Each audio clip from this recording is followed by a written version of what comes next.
Alright, we'll do 2 cuts. I'm not going to let the saw just eat because that just shows RPM. And we'll do 2 cuts, one applying steady pressure, leaning on as hard as I can without just killing the saw, and one dogging in.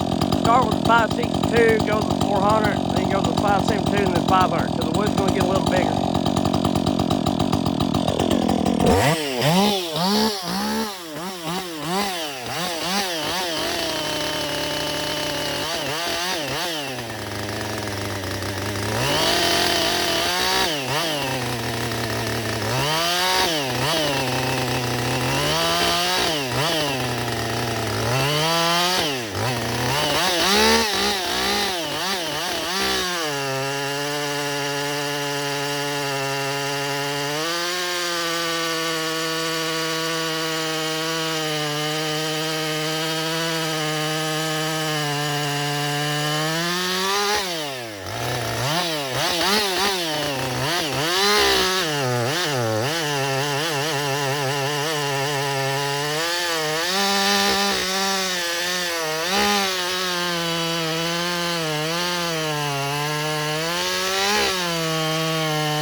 I think I need to do a reset on this because it was cooler weather when I run it last.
Pretty hard now, and that's softwood.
Alright,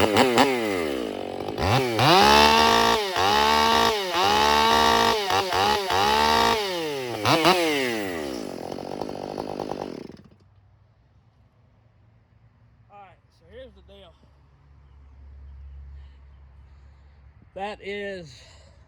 Those are all 28-inch bars I'm running. Well, except on the 562, it's a 2-footer. And there's a little bit hanging out.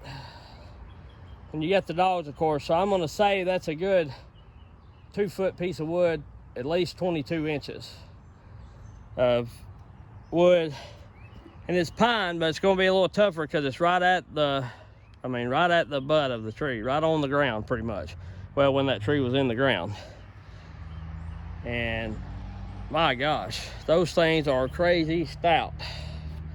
All the saws are. All right, here's some more bigger wood, more justifiable, and we'll go even bigger than this with the saws.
to go over the results from these saws, which I timed them somewhat close. I may be off a few tenths of a second or whatever.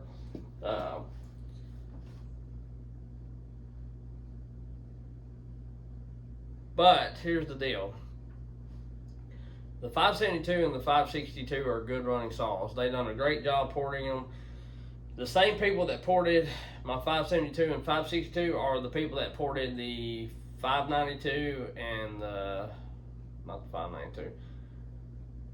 The same people, same two guys ported all 4 saws is what I'm getting at. So I didn't care to time them that bad. And the way I understand it, they have the same porting style, and I'm sure not everything's just 100% the same, but they're all good running saws. The 500i and 400C are no doubt now, still your daddy for sure.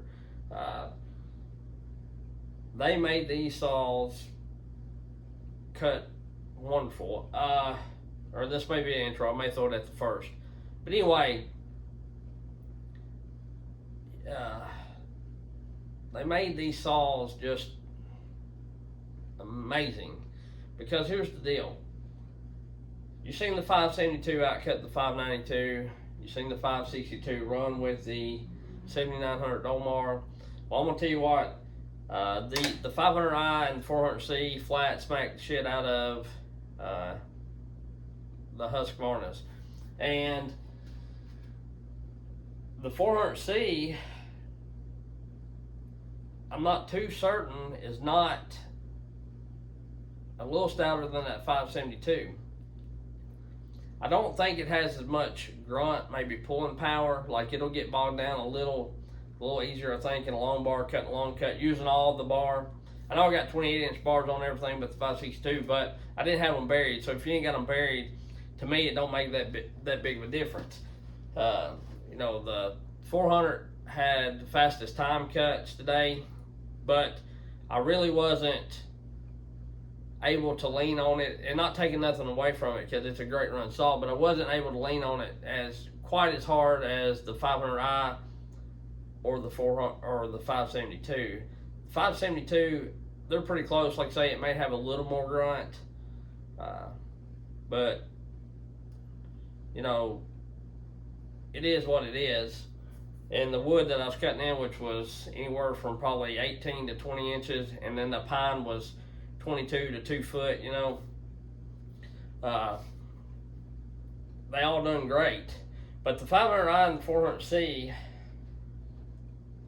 outcut the 572 and 562 hands down, no doubt about it. So that's telling me that 500i is running and got the grunt probably of a near 100cc saw, if not a little more, because the 592, it's Husqvarna's big saw. It runs good. It puts out a lot of base horsepower.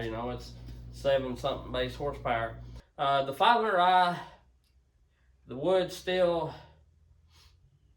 is not showing its full potential because, like, them rounds were smaller. Later on, I didn't get it on video, or I might have. I cut long ways with it, buried that full 28-inch bar, and it just plows through it. The 400C, buried with the full 28-inch bar, cut long ways. It goes good, don't get me wrong, but I've got to ease on it a little more than I do the 500i. What I'm getting at is the 500i has more torque than the 400 does, but they're both really good running saws. And I'm not going to be cutting big stuff over 2 foot. I'm going to run a 2 foot bar on the 400C. I just put a 28 on it to make it more fair. And the 572 didn't get quite fair of a shake because it had the semi-skip chain on it, where the rest were running full comp. And full comp chain, if you got a saw to pull it, will cut faster. And that 572 will pull it. But hands down, these saws run great. They really do. They start back good. What I'm getting at is STIHL is now, and as long as I've got them saws, will be the Husky's daddy for sure. Like I say, and I don't mind saying that because the two guys that ported the other saws, they ported these. So, you know, they like them well enough that they're thinking about or would like to have the saw that they built me. And to me, that's saying a lot. When you get somebody to build you a saw and they go, I want to get me one of these, or I think it runs better than whatever, you know, that to me is, you know, they make the saws run really good. And it's, you know, I know cookies cutting's not everything, and I think they've got them down to where they get a little better fuel mileage. Aaron's got that 500 to where it's getting better gas mileage for sure. I know I videoed me cutting with it for at least 30 minutes. And I think the average run time was like 20 something minutes or something. But I know I ran it like 30 minutes, and used to I couldn't do that. You know, before it run out after I filled it up. I had to fill it up halfway through the cuts today because I'd run it some yesterday evening and played around with it or whatever. But, and also how I know that it's getting better fuel mileage is because before, the oil tank, when I'd go to fill it up with gas and oil, of course, you run out of gas, you fill your oil up typically. I've got the oiler turned up all the way, and I had it then. It would still probably have a quarter of a tank, a little more sometimes, depending on how I, you know, had the feed down on it. And now it's both of them's, when it runs out, both of them's bone dry. So it's either, I don't think he changed the chain speed much of it, because that ain't what I'm wanting in a big saw like that. That saw there, I want to be able to put a 3-foot bar on it and hog into a white oak like I did before with it, versus doing it with a 661 or whatever, or a 592, and he accomplished that. I'd say, and I'm going to do more testing with these saws, but I'm going to say that if I put a 3-foot bar on the 592, put a 3-foot bar on the 500i, the 500i will walk off and leave it. I ran the 592 enough, and I ran the 500i enough to know that's the way that it'll be. The 400C will pull a 3-foot bar, but I'd say you just have to kind of let it self-feed and not eat as much. All in all, what I'm saying is these two guys build badass saws. And another guy that I don't mention much, because as far as I know he don't take work from the public, is John Bob. He builds a hell yeah saw too. He's got video footage of his saws, or Aaron runs some of his saws on his channel. And they're stout saws as well. If you haven't, or if you're not subscribed to those three guys' channel, go check them out. John Bob Millwright, I think it's John Bob's channel. Aaron A. Lynch is Aaron's channel. And Cajun 3187 or something like that. It's Cajun's, but you type it in and you'll probably find it. And there's a lot of other good channels out there too that I like watching. You know, but I'm really wanting to support these guys. Aaron, he ports quite a bit, takes on quite a few builds, I reckon, and they got good turnaround time, and I like them, and I want to support their saws and get them work, because I ran their saws. I've showed it on the channel, and they're good running saws. I've ran them against other saws, so you know that it's not just a fluke, you know what I mean? I run the 572 against the 592, the 562 against the 7900. I run them against bigger saws, and you know what? If they would have lost or whatever, it is what it is, you know, because there's such a big CC gap in them. But they didn't. And now the 500i and 400's beating those two saws considerably in a average cut. So you can only imagine what it would do. And I had stock saws with me, and that's why I didn't even run them, because I knew if they was beating the 572 and the 562 that had already hung with or beat, you know, bigger saws, then what's the sense of running them? Just show that they know what they're talking about. You know, there's a few people that think their style of porting, I'm pretty sure, is not that great of a style of porting. And from what I've seen, saws like that would eat the shit out of the saws that's ported the other way. That's just my way of thinking, and the way I, you know, as I'm watching people cut on TV, either they're really running a dual chain or their saw is not as great as what they think they are. You know, and I could have, you know, I was leaning on those saws pretty hard, so I always do that because I like torque. I lean on saws, and that's the way Aaron and Cajun build them for me, more towards the torquey side. They know that's how I like to run crap, and I do lean on stuff. I like being able to lay on it if I need to. These builds are great builds. If you need a saw ported, go check out their channel. They've got tons of saws that they show that they've ported, and they really do good work. And I appreciate them taking on my saws. That's just the way I feel about it. And I really like the saws. We're going to do some long bar sessions with the 500 and 592. I'm talking like 3-foot bar. And if I have to cut in something long ways, we'll do that. And, you know, I'll throw some other saws in there too. But these saws are really kick-ass. They smile on my face when I'm thinking about them and running them. And that's no joke. It's unreal how much of a difference these guys make. So anyway, we'll catch y'all later. I'm gonna get off here. We'll see you. Hope you enjoyed the video.